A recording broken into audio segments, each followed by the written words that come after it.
Buenos días. Buenos días a todos nuestros amigos y amigos que nos siguen a través de los 96.5 MHz de la frecuencia modulada de estéreo de RTP. RTP 96.5 en la provincia de Santa Elena y Guayas, 98.7 en la provincia de El Oro. Muy buenos días a la gente del Relaudio, www.rtp.es, un solo clic en todas partes del mundo. Y muy buenos días a quienes nos escuchan y nos ven a través de las redes sociales de RTP, el canal de YouTube de RTP, el Facebook Live de RTP, el Facebook Live de su servidor Rodolfo Vaquerizo Blum. Y dicho todo, y estamos en todas las redes sociales como @rtp.es. Gerhard no tiene por qué tirarme una granada. Ah, no, la que tira granada sufre Marisela, pero bueno. En todo caso, así es la película. Y entonces, volviendo a lo que decía el líder de Tralala. ¡Oiga! Periódicos es lo único que no mienten en la fecha. Dice que es martes 23 de junio. Martes 23 de junio. Sí, pues el Día del Padre fue el domingo, 21 de junio. Es 23 de junio. Está con nosotros Estefanía Macías aquí. Inflation Bowl, los gringos. Como ella estudió en la George Washington University. Sofía, John Hopkins, George Washington, o sea, humildemente la Universidad Católica de Santiago de Guayaquil. Para que vean. Que tanta gente valiosa ha aportado para el país. Sí, y también tanta gente poco valiosa. Me refiero a algunos compañeros míos, no sean mal pensados. ¿eh? No me estoy refiriendo a ningún expresidente. A ver, justo el Día del Padre, en pleno mundial, Colombia, que es un país donde el voto es facultativo, ellos entienden que es un derecho, no un deber y un derecho, fue a las urnas en segunda vuelta a escoger entre el señor Abelardo del Espriella, el Tigre, y el señor Cepeda, distinguido miembro del Partido Comunista, como él mismo lo reconoce, yo no lo estoy difamando, del Partido Comunista Colombiano. En primera vuelta, sorpresivamente, del Espriella le sacó casi 3 puntos a Cepeda, y en la segunda vuelta hay 3 millones de votos más.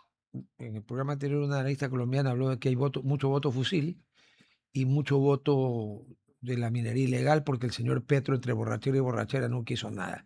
La pregunta fundamental para Estefaní, primero muchas gracias por estar con nosotros, es ¿qué pasó en Colombia? La campaña estuvo muy matizada por intervenciones de Petro, por acusaciones de que Trump se había metido, poco más lo acusan al Espíritu Santo, pero el Espíritu Santo les mandó a decir que no se metan con él.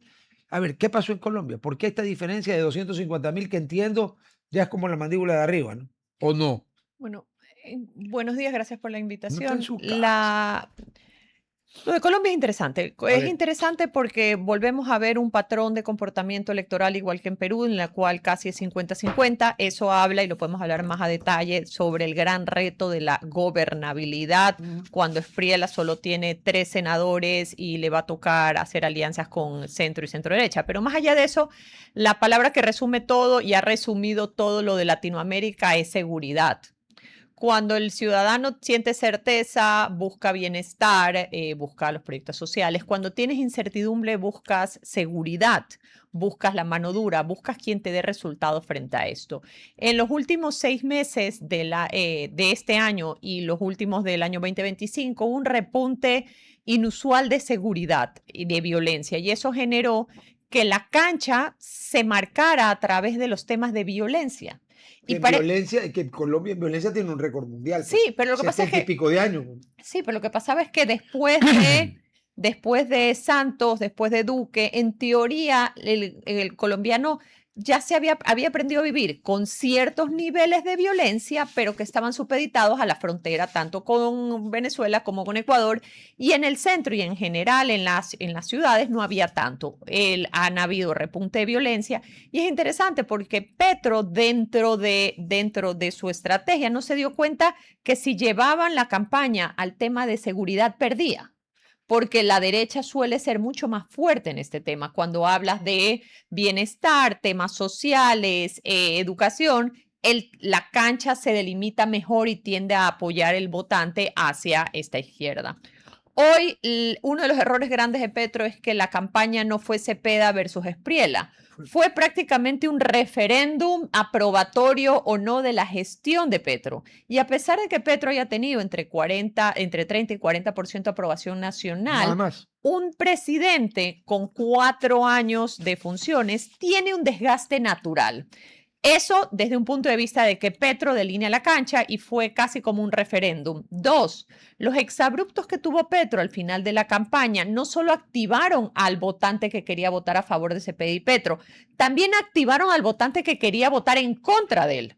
Porque recordemos que en Colombia las elecciones no son obligatorias. No. Entonces, no solo, y esto es interesante para las encuestas, porque la encuesta no es por quién votarías, por A o B, porque tú puedes votar. La pregunta siguiente es, ¿vas a acudir a votar? Claro. Porque puedes estar a favor de X candidato, pero no ir a votar. Entonces, las encuestas se hacen mucho más difícil porque es no solo el que quiere votar, sino el que va a ir a votar. Entonces, claro, en Ecuador y Perú, o si no votas no tienes el papelito y te multan. Con esto en mente, tenemos que considerar, uno, la movilización fue importante, quién movilizó más a los votantes, y dos, el rol que tuvo Petro en la campaña. Juan, para hacer campaña y eres presidente y quieres tener un sucesor, necesitas tener lo que se llama disciplina del mensaje. Significa que dentro de la estrategia te mantienes de tal manera en tal disciplina que aportas con tus contenidos y tus mensajes a la estrategia general nacional, que es la del candidato. En este caso, quien generaba la estrategia, quien generaba la agenda, era Petro. Y también es cierto, no podemos desconocer que Cepeda era un muy mal candidato. No había debate, leía la mayoría de los... Nunca quiso debatir sino después de perder la primera vuelta. Él leía la mayoría de los papeles, o sea, sí era un candidato que no era Petro. Hay que recordar que más que nada la hipótesis es si Petro quiso pasar a la historia como el único presidente de izquierda de Colombia o él en verdad sí quería tener una transición, porque hoy día se plantea un poco si la izquierda sin Petro se mantiene vigente en Colombia. Entonces la pregunta es si él lo hizo adrede para mantenerse como líder de la izquierda o en verdad lo intentó y no le salió, porque también es cierto que hubo tres polémicas. Uno, el uso de la camiseta. Espriel usaba la camiseta. Pero de la selección de Colombia. La camiseta de la selección de Colombia. Se le pidió a un juez y un juez dijo que la camiseta no podía ser usada. La campaña de Cepeda escribió a la Federación Colombiana de Fútbol. La Federación dijo la camiseta es de todos lo pueden usar. Entonces ya un grupo de juristas también se metió al tema, hizo una carta pública diciendo que no debería usar la camiseta. Después en el Senado una senadora cercana a Petro hizo que, entre comillas, se suspendiera a Petro por 6 meses para que él pudiese hacer campaña. Entonces, todo este tipo de cosas que se sentía como una metida de mano a la campaña desde el punto de vista desde el oficialismo, generaba un ruido y un malestar, porque en Colombia pueden estar a favor de la derecha o la izquierda, son muy respetuosos de la institucionalidad. Sí. Y cuando sienten que la cancha se está moviendo para beneficiar a alguien y estás usando el aparataje del Estado para beneficiar al candidato oficialista, eso también puede ser una activación del voto del rechazo a la metida de mano del oficialismo a unas elecciones. Ya, eso yo lo entiendo perfectamente, tiene toda la lógica del mundo y así es.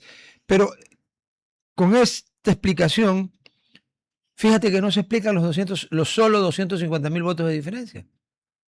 Bueno, también ¿Debió haber ganado con más o de verdad hay mucho voto fusil en Colombia? Porque en Colombia te dicen los disidentes de la FARC, el Frente Oliver Sinisterra, el ELN, a los campesinos, si no me pruebas que votaste por, en este caso Cepeda, no puedes entrar al pueblo. Si no puedes entrar al pueblo, te mueres de hambre. O te mueres porque no puedes comprar remedios. ¿Eso es verdad en Colombia o no? A ver, yo puedo basarme en los estudios, las cifras y lo que dicen en general. ¿Qué es lo que sí podemos decir? Que existe información de un control, de un sistema paralelo de control en ciertas ciudades. Pero adicionalmente a eso, y qué bueno que traiga esta colección, porque entonces como Ecuador tenemos que tomar acciones entendiendo cuáles han sido las declaraciones del presidente electo. El presidente electo ha dicho que a partir del 7 de agosto van a haber 4 variables. La primera. El 7 de agosto de la procesión, supongo. Sí, la primera, terminación de las negociaciones del famoso proceso de paz. los SUD se irían. ¿Qué es SUD con Z?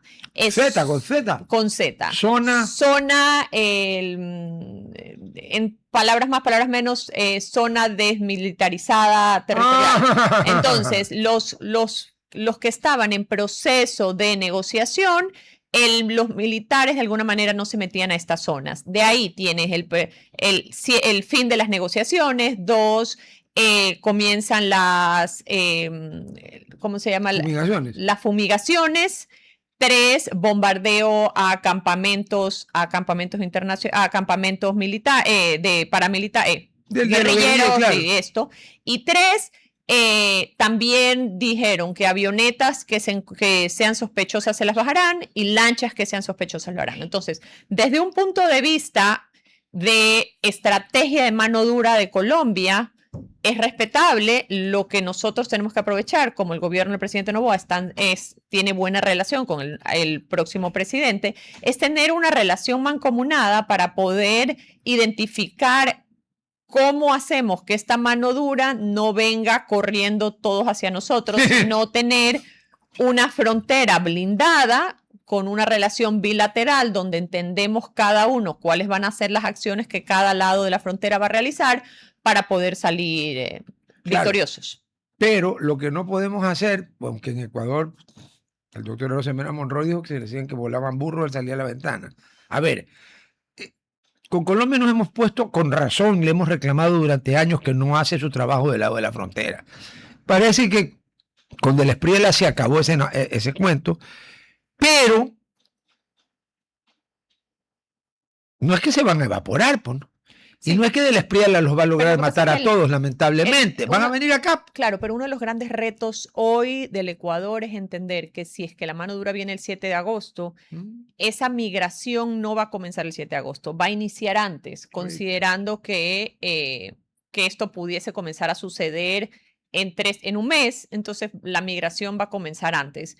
Pero de nuevo, yo sí creo que la diferencia con el gobierno anterior es que el gobierno de Petro, este gobierno sí tiene una relación y tendrá una relación fluida con el gobierno ecuatoriano. Y con el peruano también. Y va a ser mucho más fácil generar acciones conjuntas para evitar no solo el repliegue, sino la inserción de grupos armados irregulares a nuestro territorio. A ver, ya Del Espriella ganó, aunque a algunos no les guste. Bueno, no va a estar de presidente. Y la señora Fujimori, creo que queda el 0,1% por contar. Y tiene 40... Y Sánchez está pidiendo el reconteo. Sí, pero le van a decir que se vaya. Ya el JE, que es el equivalente al Tribunal Contencioso Electoral, lo ha mandado a freír espárragos, como dicen por allá. Todas las cosas que ha pedido. Y ahora quiere recontar todos los votos. Ya, ok. ¿Por qué no recontamos todos los votos en el Perú desde la elección del mariscal José de la Mari Cortázar, ecuatoriano, primer presidente del Perú? Si una vez contemos todos, si no hay retraso mental. A ver, ¿se puede hablar de un eje Bogotá-Quito-Lima? ¿O Keiko no está en la misma onda? Sí, definitivamente sí se puede hablar de un eje, pero también no solo un eje andino. Hoy podemos hablar de un eje regional, desde Estados Unidos hasta abajo. La mayoría de los programas que hemos compartido, hemos hablado de que hoy el enemigo número 1 de Latinoamérica es la violencia y es el crimen organizado. Claro. Y con esto en mente, ya no solo es esa visión obtusa en la cual solo era Colombia quien producía y México quien distribuía y vendía. Hoy entendemos la gravedad del asunto en el cual el crimen organizado está concatenado del norte a sur. Vimos lo que pasó en Costa Rica. Costa Rica es el 1958, no tiene ejército, y el fin de semana pasado hubo un atentado contra la presidenta. Están teniendo picos de violencia inusuales en el puerto de Limones asociados con el narcotráfico. Entonces, con esto en mente estamos viendo que la relación y las acciones y reacciones deben ser de corresponsabilidad de frontera a frontera, porque el problema no termina en tu frontera y comienza en la mía. Es un problema que va cascadeando de norte a sur. Desde México, para ser más exactos. Órale, mejor abrazos que balazos. Este es un imbécil, bueno, un dipsómano. Porque sí, claro, hay un eje, se podría hablar de un eje Caracas, porque ahorita Venezuela es una especie no sé, no sé si virreinato o capitanía general, que era en tiempos de la colonia española. Caracas no era parte del virreinato de Nueva Granada, era la Capitanía General de Venezuela. Ahí no había gobernador civil, el capitán general, que es un militar, era el que mandaba. Caracas vía Ujú. la empleada del mes de Elsie Rodríguez, como dice Carlos Rucauf. Yo le he puesto a BKC en el empleado del mes, Ujú. solo que él no es de Trump, sino de Egas y de Delre. Pero bueno, Caracas, Bogotá, Quito, Lima. Voy a suponer que el gobierno boliviano arregla su situación, que ganó con una amplia mayoría. La Paz, Santiago de Chile, donde Cast creo que es el más duro de todos. ¿Eh? Y Javier Gerardo, o sea, la Argentina de Milei. Paraguay, donde el Partido Colorado, con una excepción, está en el poder desde que yo me acuerdo, del general Stroessner, década del 50. Uruguay, que tiene un gobierno que es más bien socialdemócrata, más bien que de izquierda. Y bueno, el señor Lula, que el otro día con micrófono abierto en el G7, dijo en portugués, no sé, en brasileño, yo nunca he sido comunista izquierda, yo un líder sindical. ¿Qué dijo? Que él nunca había sido un hombre de izquierda, que él era un líder sindical, que ni comunista ni nada. Se olvidaron de cerrar el micrófono. Por primera vez fuera de la Guerra Fría y sin dictaduras militares, sino todo el mundo elegido sin que nadie reclame, hay una línea ininterrumpida, una frontera ininterrumpida de gobiernos de derecha de distintos colores, ¿no? Y de distintas fortalezas para ciertas cosas, casi en toda América. Bueno, Brasil es la mitad de América, exceptando Brasil. Porque la economía y especialmente la seguridad mira, CAS, la campaña fue sobre seguridad, Perú fue sobre seguridad, la mayoría de campañas que normalmente tienden a ser sobre otros temas Bueno, Novoa también habló de seguridad. por supuesto, fue seguridad.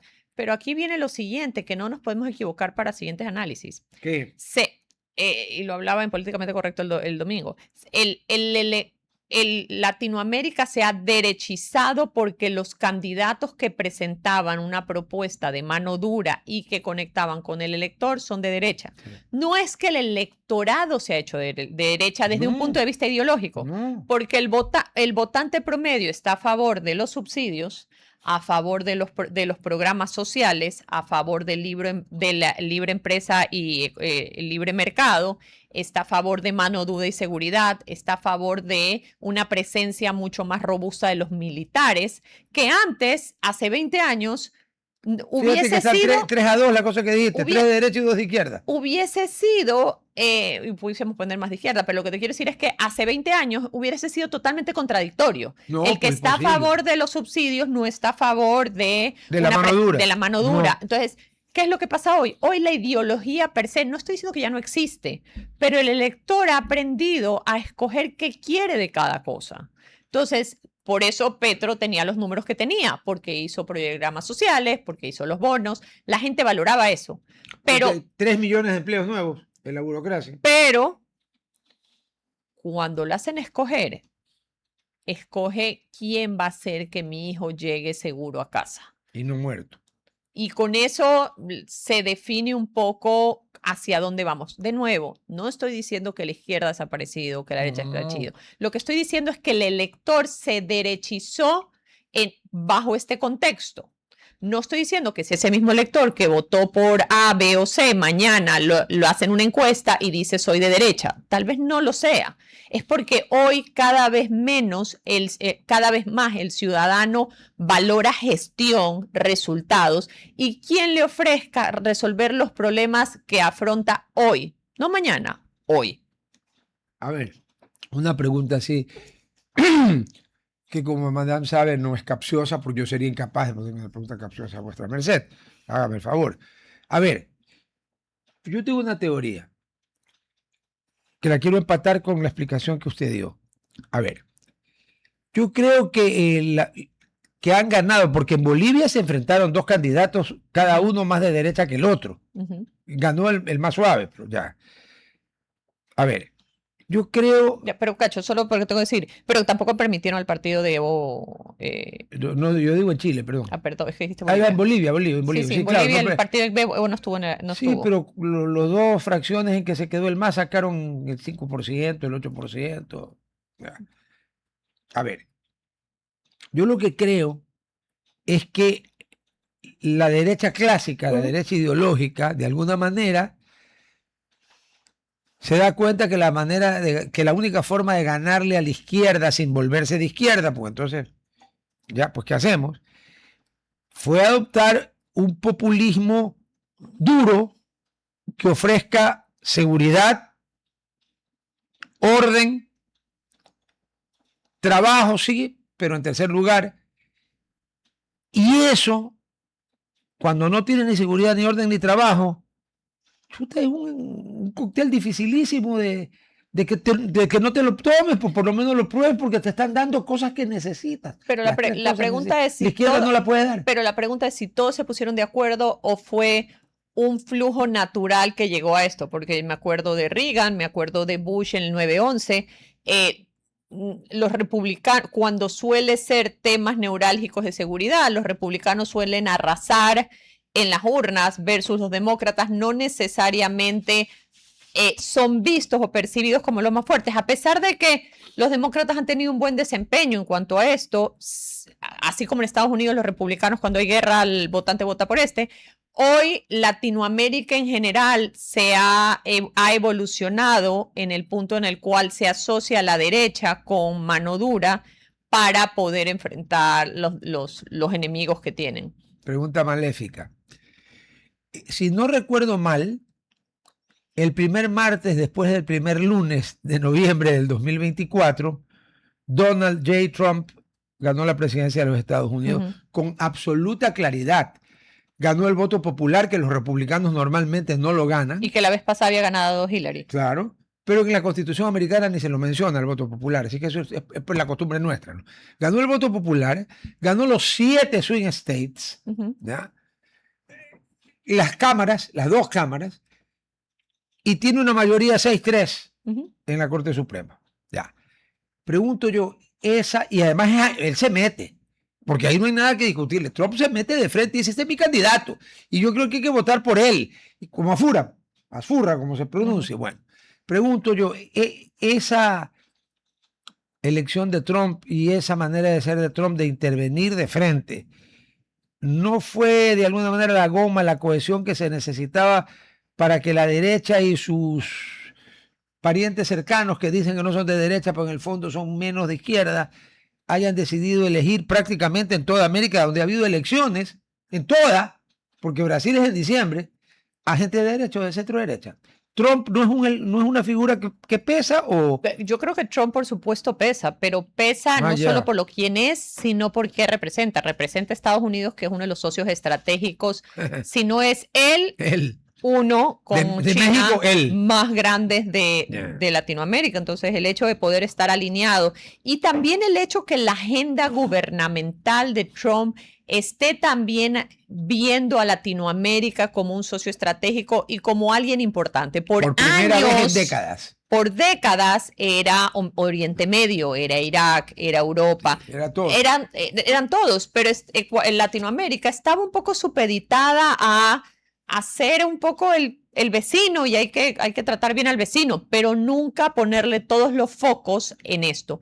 Entonces, ¿qué se alinearon? Se alinearon las estrellas, se alineó, como se dice coloquialmente. Claro. Se alineó que la agenda de Trump hablaba de narcotráfico y migración y esa agenda estaba también alineada con lo que Latinoamérica buscaba y necesitaba. También es una agenda en la cual Trump, que el famoso, el Monroe Doctrina, el Monroe Doctrina, en la cual la doctrina Monroe hablaba de fuerzas europeas queriendo influenciar en Latinoamérica, y hoy dice fuerzas extranjeras, llámese China y Rusia, que quieren influenciar en Latinoamérica, y cómo esto genera un una amenaza a Estados Unidos y por eso había que hacerlo. Entonces, con esto en mente, más el hecho hasta de narrativa, porque el Departamento de Defensa de Estados Unidos ahora se llama Departamento de Guerra. Que antes se llamaba de guerra, le cambiaron a defensa y ahora se ha vuelto a llamar como se llamaba. Entonces ellos lo que dicen es, por muchos años el departamento, estamos a la defensiva, estamos en defensa. Claro. Hoy nuestra actitud es de guerra. Nosotros no vamos a esperar, nosotros vamos a actuar. Entonces, con estas estrellas alineadas, no solo la narrativa de Estados Unidos, la atención de Estados Unidos hacia Latinoamérica es mayor, también porque finalmente hoy tenemos un enemigo en conjunto con Estados Unidos, que es la violencia, es el crimen organizado, que antes podías decir lo que hay es la desigualdad, la pobreza y por eso la pobreza hay migración. Hoy hay un enemigo común y ese enemigo común hay una estrategia liderada por Estados Unidos que quiere implementar en toda la región. Bueno, acaba de RTP Noticias poner que Trump gana otro aliado en Latinoamérica pues con Abelardo del Espriella, que entiendo. Y ayer hizo un comentario en una rueda de prensa el presidente Trump. Es que usted tiene le preguntaron. Truth Social, ¿no? Tiene la red de Trump. Es que salió en los medios que Lo cual sería raro porque Madame, adivinen dónde estudió. En la George Washington University. ¿Saben dónde queda? Washington. En D.C. Sí, que no es más azul y demócrata de la izquierda. No, pero es diferente porque tiene... Porque Satanás no los quiso. No, hay un nivel de catolicismo y de conservadurismo importante. Creo que es ¿En la George Washington o en Washington? En Washington en general. Con la mayoría de afros que hay en Washington hay catolicismo, porque ellos no son católicos, no, son más bien bautistas. Pero también hay cada vez más hay las multinacionales, los bilaterales, las multilaterales y cada vez más hay una afluencia importante internacionales. Pero dicho esto, en la Casa Blanca le preguntaron al presidente sobre las elecciones y el presidente dijo, el tigre, ha ganado el tigre. Sí. Entonces, más allá de lo que diga, el hecho que se refiere a él, no como Espriella, sino como el tigre. Ni siquiera como mi amigo Abelardo, el tigre. Significa que la connotación de no solo la campaña, sino del nombre ha llegado y el presidente Trump ha recibido el mensaje claro. Yeah. Ok, entonces vamos anotándole a Trump. Ganó Azurra, que era su candidato de frente. Él llegó a decir, ellos tienen que votar por Azurra. Sí. Ya, Neri, algo así. El tigre. Bueno, miren, hablemos. Pero yo no me acuerdo, si bien es cierto, no habló en contra, no me acuerdo, ¿dijo alguna vez algo sobre Keiko? No me acuerdo si mencionó. Mucho, no estoy seguro. Pero era algo pero que... era obvio que entre Keiko y un tipo que era... Sí, definitivamente, pero no, estaba pensando en... Castillo. Estaba pensando en... En Chile sí creo que lo apoyó a Castro. Sí, sí lo hizo. Ya. Milei también. Bueno, a Milei no solo lo que tenemos que ver es lo que va a pasar y ya ha estado sucediendo con Bolsonaro Jr. Bolsonaro Jr., pero Bolsonaro Jr. ha sido recibido en la Casa Blanca, ha sido recibido por Trump, ha sido recibido por muchos miembros del gabinete de Trump. Esa sí va a ser una elección que tenemos un grupo de amigas en la cual decimos cuando algo se pone interesante. Ustedes han visto el meme en WhatsApp de Michael Jackson comiendo canguil, que sale como él viendo el cine y comiendo canguil. Yo creo que nosotros vamos a tener que estar todos... comiendo canguil. Bien, porque no nos va a alcanzar el tiempo para identificar todo lo que va a suceder en esa campaña. Recordemos que para la izquierda es el último bastión que le queda en Latinoamérica. Entonces, Last man standing. Entonces, no solo va a haber un trabajo mancomunado de todos los líderes de la izquierda, lo más probable es que también haya algo importante, una influencia de China. No me pregunte si va a ser a través de financiación, pero China tampoco se puede quedar con los brazos cruzados cuando se le está yendo el último vestigio de izquierda que quedaría. Ya se le fue a Perú, donde tienen la inversión multimillonaria. Sí, pero igual ya tienen Chancay y eso ya está firmado. Pero la pregunta es, ¿qué van a hacer los dos lados de la moneda? La derecha, por finalmente tener a Brasil, y la izquierda por no soltar Brasil. Ojo que no estamos hablando de Uruguay porque Uruguay es un centro izquierda que igual cuando veas los mapas siempre lo ponen en rojo. Pero es rosadito, claro. Sí, no es. Pero yo creo que la pelea, como diría César Monge que está en el cielo, la pelea es peleando sí. Y Brasil va ambos pero- lados la van a pelear. Perdóneme, pero usted sabe que yo no soy creyente, pero usted sí. Por tanto, debe saber muy bien que ni usted ni ninguna otra persona en la faz de la tierra, incluido su santidad el Papa, que solo goza de infalibilidad cuando se refiere a temas de dogmas de fe. ¿Cómo sabe que mi buen amigo César aquí? Lo extraño un montón. ¿Cómo sabe que está en el cielo? Porque eso es lo que yo creo. Ah, ya, eso está bien. Bueno, si yo creyera en eso, por seguridad, pero usted sabe que no creo en eso. Pero si creyera en eso, le firmo un documento. Yo soy Porque católica. era una excelente yo persona. Digo que soy católica por decisión y por tradición.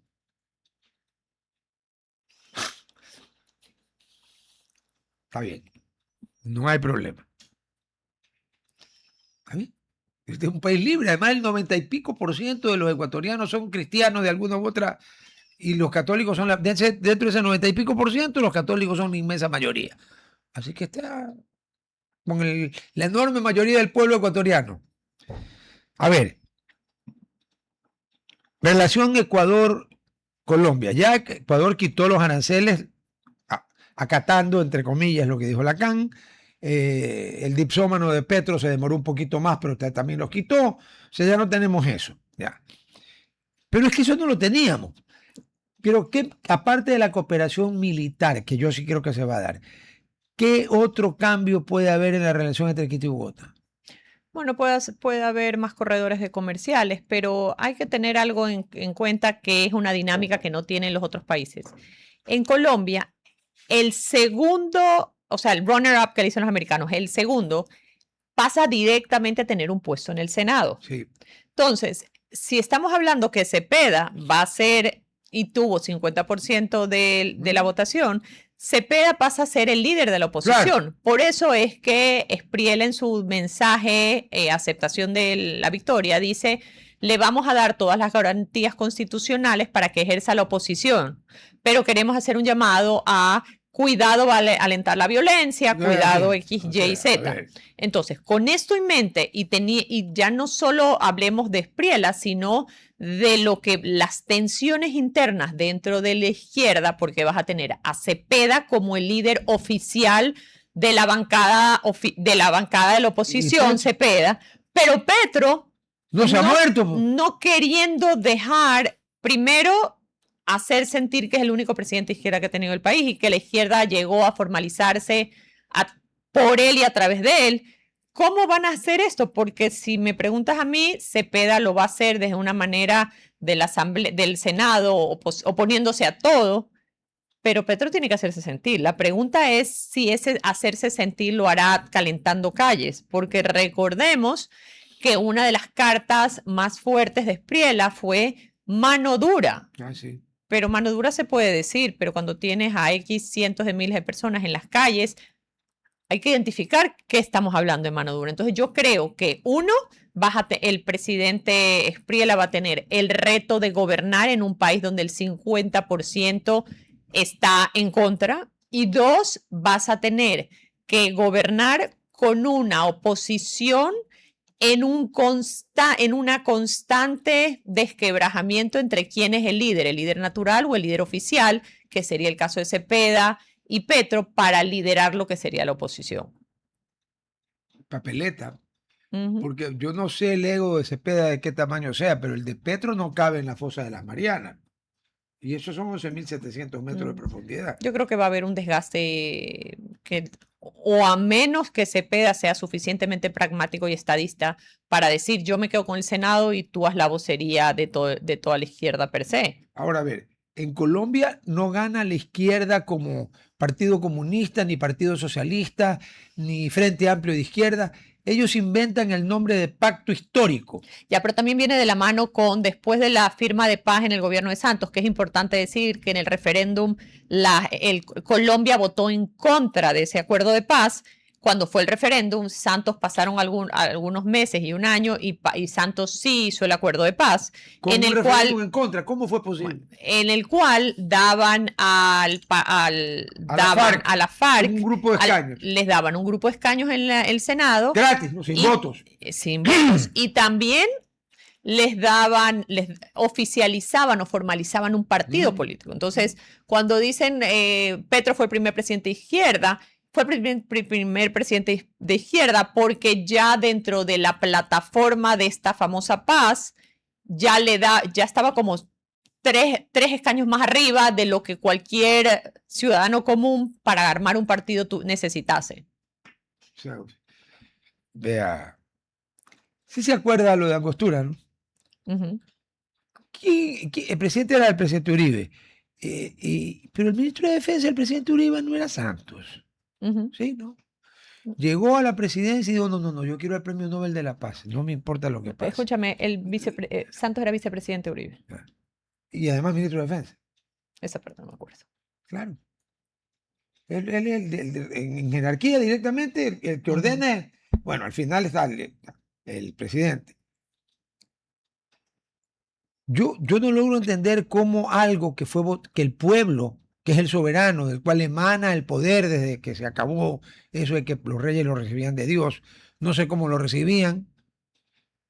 Hay una propaganda un poco estúpida de una proveedora de servicios de internet que más o menos te dice que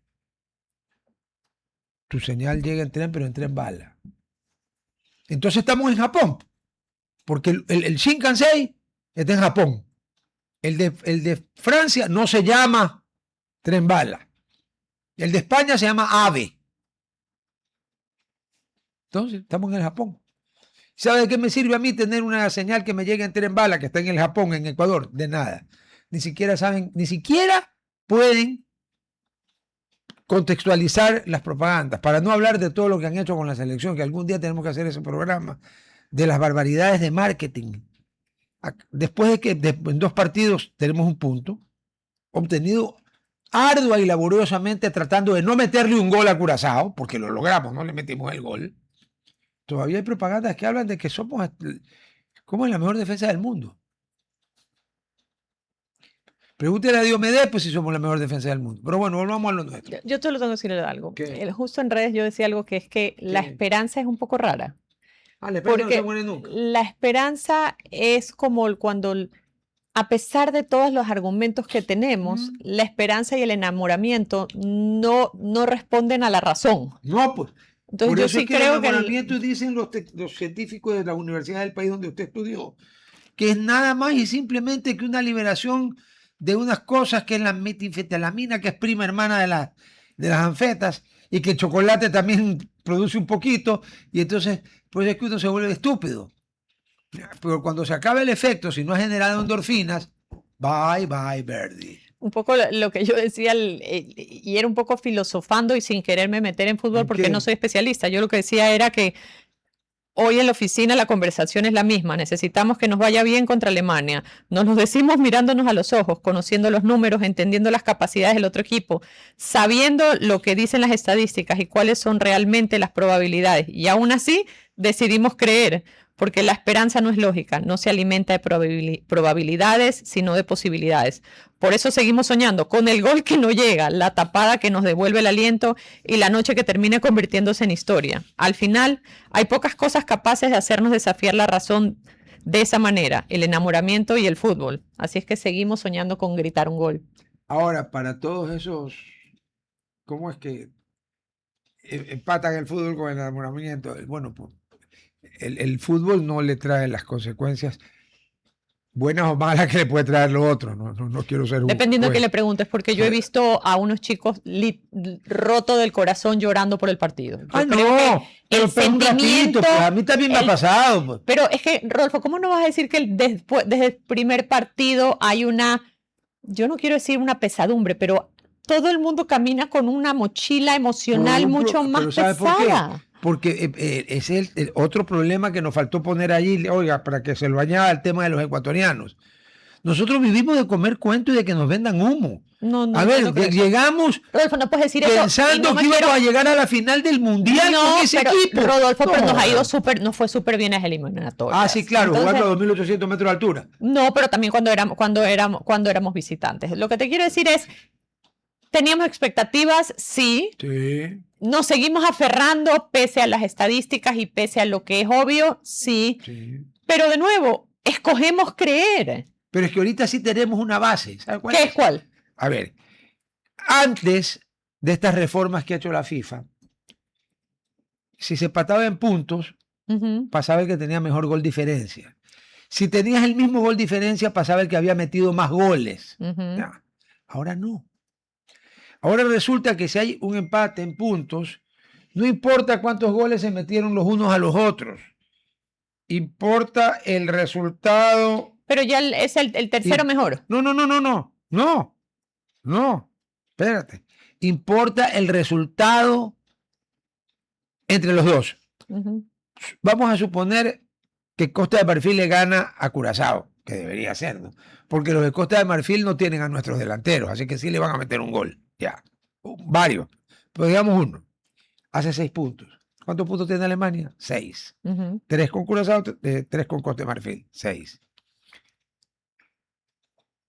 Supongamos, perdón, con esos 6, Alemania gane, pierda o empate con Ecuador, ya es primero del grupo. ¿Por qué? Porque le ganó en el Sí. tutú a Costa Ujú. de Marfil. Por tanto, el señor Nagelsmann puede jugar con el equipo suplente Pero y me vas a guardar decir, los pero el titulares equipo suplente, y guardar los pero- títulos, no, pero no es lo mismo, y guardar los titulares para el próximo partido. Así que ayuda. Ahí es como tú estás en mi equipo, tú decides creer. No, yo Tú creo mantienes la es que a esperanza Alemania viva. le da lo mismo, pues. Es No. primera de grupo. Yo tuve esta discusión con mi esposo y le voy Ahora, a dar el link para que me escuche, con el porque él lo que espíritu dijo alemán, eso no se fue, deja ganar. no, pero lo que él también dijo es que no es tan así que va a poner los suplentes porque dependiendo de cuántos puntos tenga, eres primero o segundo en la tabla y eso depende con quién vas a jugar la siguiente. Entonces no es como no me importa. Claro, es mejor tener 9 puntos que 6. Porque así te toca Un tercero. otro Te toca un tipo. tercero. Entonces, por eso el argumento era, tampoco es que se van a dejar ganar porque necesitan también para la siguiente ronda Se complicó la cosa. ser con alguien menos Dígale competitivo. a su señor cónyuge que acaba de torpedear la ilusión. No, porque a pesar de todo, seguimos Y eso creyendo. que no lo voy a llamar el iceberg del Titanic, pero por ahí va. No, para nada. Lo que estamos haciendo es, y parte del argumento era que a pesar de todos los hechos y las estadísticas que tenemos, seguimos aferrándonos a creer y darle el beneficio de la duda de que esta sí es la nuestra. Ya, yo una pregunta, ¿usted compra lotería? No. Ya, yo sí. ¿Desde cuándo? Desde que estoy en el colegio, en sexto curso, digamos. O sea, desde que tenía 17 años. Tengo 72. Ya, pero no malilles Pero la selección, por favor, te lo pido. Yo compro en la lotería porque miércoles a miércoles Pero tengo una cosa por clara. apoyar a la Junta. Sí, pero tengo una cosa clara. Tiene lógica el apoyar a la Junta ahí. Porque, a ver, hay un número X de boletos de lotería. Por tanto, alguien se lo tiene que ganar. Ujú. No es el otro coso de que tiene infinidad de combinaciones. El pozo, que es mucho más difícil de ganar, es mucho más barato de comprar también, ¿no? Entonces, como alguien se la tiene que ganar, ¿y por qué no voy a ser yo? Así Entonces es. yo religiosamente todos los miércoles compro la lotería de la Junta de Beneficencia de Guayaquil. Así es. Porque a mí esa pendejada que pusieron de Lotería Nacional, la tengo atrancada aquí. Si no fuera por la Junta de Beneficencia de Guayaquil, yo no sé dónde hubiera nacido, porque yo nací en la maternidad de Enrique Sotomayor. Y miles de niños, ¿a dónde iban si no había? Aquí no había hospital del niño del Estado. El Alejandro Mann, ¿de quién creen que eran? De la Junta de Beneficencia. Y un hospital general, para el que no tenía para ir a los, porque aquí se llamaban clínicas, no hospital, como ahora, típico. Pero lo que pasa es que son. solo para aportar. Así que yo colaboro encantado, pero también me la quiero ganar, pues no, bro. A ver. Ya es hora. ¿Cuántos años vamos en esto? Y le cuento una cosa. ¿Se acuerda cuando hubo una época en que si no salía el número se acumulaba? Ajá. Estábamos en mi carro, Miguel Orellana y Mariuxi, Miguel que en paz descanse, Lord Voldemort y yo. Ujú. Y pasamos, ¿se acuerda que antes ponían en 9 Sí. de octubre la lotería? ¿Sí sabe cuál número me falló? El primero. Igual me gané 2.800.000 sucres en ese momento que, como dijo Miguel, ya te salió gratis las vacaciones. Le dije, desgraciado, pues si hubiera pegado el primer número. Ah, no, me dice, si hubieras pegado el número, te robo el número fregando. Imagínate. Ya, o sea que sí, yo, sí.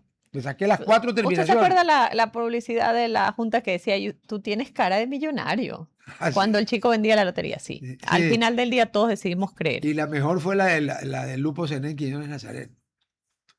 das la lotería y puedes hacer lo que a tú más te convenga y se acabó y eso es sagrado, es a lo que a tú más te convenga. Así Bueno, es. vámonos a lo que tú más nos convenga. Eh,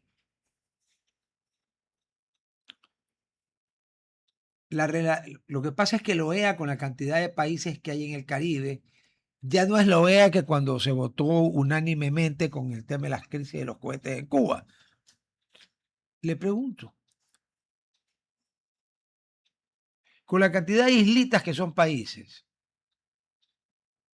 Sudamérica que tiene no solo no sé qué cuántos miles de veces más territorio que todos ellos, sino cuántos cientos de millones de gente más poblada, está confundida de organización y que deberíamos tener una organización de estados americanos que englobe a Sudamérica, a Centroamérica, a Norteamérica, porque no se lo puede dejar afuera a México, pero no al Caribe, porque son islitas, son como 40 países que son islitas. Yo estuve en uno, Saint Lucia. ¿Sabe cuánto se demora usted que precioso, las playas? ¿Sabe cuánto se demora recorrer Saint Lucia en carro? 25 minutos, de punta a punta. Ya, pero también es cierto que Sí. porque son chiquitas no significa que no pueden tener No, pero representación. alteran el equilibrio de poder cuando Bueno, no pero tienen. entonces es una discusión también sobre las elecciones de Estados Unidos en cuanto a representatividad y No, y eso está votos totales, eso en porque la al Constitución. final del día, por ser chiquitas, no significa que no pueden tener representación Por, en su e- pero continente, por en su eso Estados continente Unidos, madre que es claro, Latinoamérica. pero por eso Estados Unidos sabiamente le dio 2 senadores a cada estado con independencia. Oiga, Rhode Island hay que usar un ultramicroscopio para verlo en el mapa. Pero Pero igual tiene los tiene, mismos 2 senadores que California, Texas, Nueva pero York y igual tiene Florida. representación. Las pequeñas Claro, islas también merecen representación a pesar pero de ser proporcional, diminutas. porque en la Cámara de Representantes, ¿cuántos representantes elige Rhode Island? 2, Ujú. 3, no sé, pero más de 3 no elige. Pero volvemos y de ahí ya, si ya nos vamos a poner a filosofar, tenemos que hablar del rol del multilateralismo en un mundo en el cual los presidentes a través de un streaming pueden tomar decisiones de políticas públicas y decisiones diplomáticas, la famosa diplomacia 2.0. Cada vez más va a haber un reto porque las formas deben mantenerse robustas y deben ser importantes, pero el multilateralismo cada vez más con estos nuevos perfiles se le genera dudas razonables sobre su viabilidad, pero al final del día, cuando las papas queman, coloquialmente hablando, o hay una crisis, los organismos multilaterales son los llamados a ayudar a contener esa crisis y hacer un acompañamiento entre los países miembros para que no se desate una guerra. Entonces, si bien es cierto, cada vez las multilaterales, lastimosamente hoy, están siendo más débiles, yo sí creo que se debiesen fortalecer para que puedan ser unos mecanismos viables. Son burocráticas. Vean, la ONU, cuando recién empezó, intervenía militarmente cuando había que arreglar un problema. Los cascos azules en la secesión de Katanga. Pero No, sigue siendo importante pero mire el ejemplo. pero si no ¿Qué ha hecho Rusia la no, ONU en Ucrania pero con si Rusia? no Rusia pegara de gritos porque Ucrania pudiese meterse a la OTAN. O sea, lo que te quiero decir es que todavía son OTAN, importantes. yo hablo de la ONU. Pero todavía son importantes. Yo sí creo que la diplomacia tradicional sigue estando en boga. La pregunta es cómo la narrativa y las nuevas generaciones de líderes entienden que desconocer o debilitar lo único que hace es de alguna manera poner en riesgo los mecanismos oficiales para salvaguardar y fortalecer las democracias y las relaciones entre los diferentes países. Claro, entre chiquitos. Porque en mi opinión, sujeta error, porque a mí el Señor no me habla al oído, suponiendo que existiese, ¿no? Pero a ver, vea, lo que ha causado que nunca más, después de 1945, hay una guerra en serio de las grandotas, es la disuasión atómica. Como yo te vuelo y tú me vuelas, y entonces no, ¿sabes qué? Peleemos por proxies, y pelean por proxies. Ahí está lo de Ucrania con Rusia. Nadie le ha declarado la guerra a Rusia, pero entre Polonia, Alemania, Francia, el Reino Unido de la Gran Bretaña y especialmente Estados Unidos con Biden, porque Trump se le empezó a cobrar todo lo que le mandaba, convirtieron a Ucrania en el país más armado del mundo, o por ahí. Bueno, pero Ucrania también, sí, pudimos hacer todo un programa al respecto. Ucrania se ha vuelto una de las potencias mundiales A drones es la número 1. en cuanto a drones, en cuanto a inteligencia militar, Artificial. con con lo que es inteligencia artificial. O sea, Sí, Ucrania ha desarrollado toda una industria militar sí, digital. sí. Y lo que iba a ser una operación especial de 2 semanas, ya estamos en 2026, ¿no? ¿Cómo alguien que dirigió la KGB, como el señor Putin, los quienes lo sucedieron en la KGB, lo pudieron haber putineado de forma tan Pero también es cierto bárbara? que Rusia sigue avanzando a paso lento, Ucrania Pero, sigue pero en defendiéndose, Crimea está pero, cada vez peor Rusia. pero Crimea sigue siendo de Rusia y mientras que Crimea sigue siendo de Rusia y su base militar naval esté Sebastopol. ahí, no hay mucho que se pueda hacer. Ahora, el problema es que los ucranianos usaron muy bien el cerebro y en vez de atacar frontalmente Crimea, lo que han es aislado. No hay tren, no hay puente, no hay carretera, no hay nada. Y cuando un ejército no tiene ni gasolina, ni balas, ni comida, no hay ejército. Napoleón, primero, no el cretino, Luis Napoleón, el tercero, dijo una frase genial: un ejército marcha sobre su estómago. Y también es cierto que las condiciones climáticas como los fríos que hay en el invierno hacen Uy, casi imposible una activación 6 meses al pero ya año, ¿no? estamos verano, estamos en pleno Claro, pero verano. ahorita comienza el repunte. El domingo, que fue 21 de junio, fue el día más largo del año en el hemisferio norte y el día más corto del año en el hemisferio sur, donde estamos ambos dos. Estamos un poquito, claro, estamos en el... Por eso que la diferencia nuestra es media hora. Pero yo, la señora que también, o sea, en Oslo, en el año 1987, yo llegué al 1:45 al hotel con luz, me bañé, me vestí, bajé para ir a ver, que eran las 2:30 y estaba de noche. Y eran las 2:30 de la tarde y yo dije, me habría quedado dormido. O de la borrachera del vuelo, porque como se había metido la ola de frío siberiano, el vuelo de Scandinavian se nos demoró 3 horas en el aeropuerto de Heathrow porque no se podía despegar. Y en Scandinavian te dan Eurobusiness, te dan... Yo llegué a Oslo hablando, casi hablo noruego. Ya, entonces dije, estaba tan borracho que me he quedado dormido. Entré de nuevo al hotel, y fue a ver un reloj y eran las 2:30 de noche. ¿Y sabe cómo amanece? A las 10:00 y pico de la mañana, usted a lo lejos ve una ligera mancha anaranjada. Muy ligera, no se vaya a resentir nadie pensando que es un gran no, no, no. Una muy ligerita mancha anaranjada es el sol. O sea que a las 11, digamos que hay algo de sol. Y a las 2:30 es de noche. Y en cambio, cuando está en el verano, yo me acuerdo en Estocolmo, 10:20 de la noche, está la gente en las calles, se estaba tomando un trago. Era de día, pues había luz. Acá es media hora. Ahorita están en verano. O sea que ahorita se puede recrudecer fácilmente los ataques. Por último, Stephanie, a ver, quedan 10 minutos. ¿Qué riesgo real, una posibilidad muy fuerte, tienen tanto Keiko como el Tigre, Abelardo de la Espriella, de pasar por los problemas que está pasando el señor Paz Zamora? En mi opinión, por pelotudo, porque los tenía que haber reventado a tiros desde el principio. ¿Qué riesgos? Altísimos. Pues imagínate lo que Altísimo, es. ¿no? No solo tienes una polarización donde han escogido A o B, Ah, tienes el 50% de la población que votó por ti y el otro que no votó por ti. 50% que no votó por ti, No. con unos líderes inmensos, porque una cosa fuese que tienes, en el caso que fuese que Petro ya no fue presidente y Petro sigue liderando, pero en este caso tienes al líder de la oposición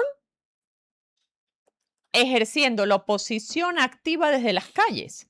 En el caso de Fujimori, tienes a este líder de la oposición, Que no es el líder, es que no es el Castillo. líder, pero que genera dudas en su votante de que las elecciones fueron robadas. Entonces, encima más, tienes una nube de deslegitimidad de tu gobierno que carcome lo que pudieses intentar unir a ese votante diciendo, entiendo que no votaste por mí, pero dame el beneficio de la duda de lo que sí puedo hacer por ti. Pero a ver, en el caso del Perú, los seguidores del individuo este deberían acordarse que el individuo este llegó a la segunda vuelta por el fraude monumental de que la OMPE contrató, porque allá contratan, aquí es el ejército el que lleva el material. No. Allá contrataron con una empresa privada para distribuir el material en Lima, la capital del Perú, que tiene alrededor de 11 millones de habitantes. Y representa el 30% de las elecciones. Ya, ¿sabe qué lo hicieron? Contrataron con una compañía que no tenía camiones propios. Y entonces hubo un montón de mesas en Lima, bastión de Porqui, del que no entró, de López Aliaga, donde se empezó a votar a las 12 del día. Así que el señor Sánchez, que no hable mucho de fraude, porque él es producto del fraude. El de Colombia no tiene ese problema. No.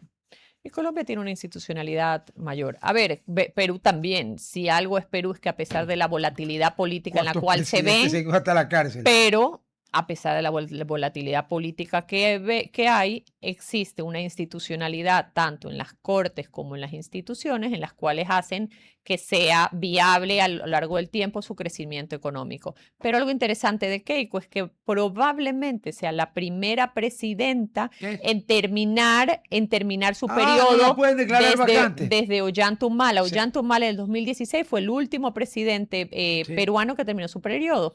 Hoy Keiko cuenta con los votos suficientes de su partido propio para que no llamen a vacancia presidencial y pueda terminar su periodo. Sí, claro. La Constitución peruana, artículo 131, dice que el Senado con 2/3, eso sí, con 2/3 de los votos, podrá declarar vacante la presidencia de la República por incapacidad moral manifiesta. Y entonces cuando yo digo, a ver, yo sé que hay 2/3, ¿no? Pero perdóneme, pero la incapacidad moral no es más subjetiva. ¿Sí? ¿A usted le gusta el ceviche con ají o sin ají? Y aquí Keiko tiene 44 más los que pudiesen ser aliados naturales. Pudiese tener 20 más. Es muy complicado. No le pueden hacer 2/3. No le pueden hacer 2/3, simple. Y en Colombia no existe eso, así que...